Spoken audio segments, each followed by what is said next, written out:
Good morning students, నేను మీ Ganesh master. ఈ question అనేది ఎన్టీపీసీలో మనకి 2021లో ఇవ్వబడినటువంటి క్వశ్చన్.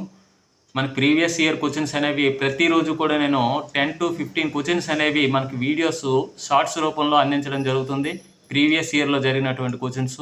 ఈ వీడియోస్ మీకు నచ్చినట్టయితే సబ్స్క్రైబ్ చేయండి. అదేవిధంగా పక్కనే ఉన్నటువంటి బెల్ ఐకాన్ క్లిక్ చేసినట్టయితే మీకు నోటిఫికేషన్ రూపంలో నేను అప్లోడ్ చేసిన ప్రతి వీడియో కూడా మీకు ఈ 10 to 15 క్వశ్చన్స్ కూడా మీకు అందుబాటులోకి రావడం జరుగుతుంది. ఖచ్చితంగా ప్రతి ఒక్కరు సబ్స్క్రైబ్ చేసుకోండి. అదేవిధంగా బెల్ ఐకాన్ కూడా క్లిక్ చేయండి. ఇప్పుడు క్వశ్చన్లోకి వెళ్ళినట్టయితే find the number of sides of a regular polygon.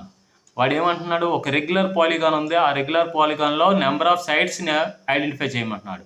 If each interior angle is 165, interior angle అనేది మనకి 165 ఇచ్చాడు అంటే ఎక్స్టీరియర్ యాంగిల్ ఏమవుతుంది, 180 - 165 అంటే 15 degrees అవుతుంది ఎక్స్టీరియర్ యాంగిల్. ఇప్పుడు నెంబర్ ఆఫ్ సైడ్స్ ఫార్ములా ఏంటి, 360 degrees by exterior. Each exterior angle 360 by each exterior angle is 15.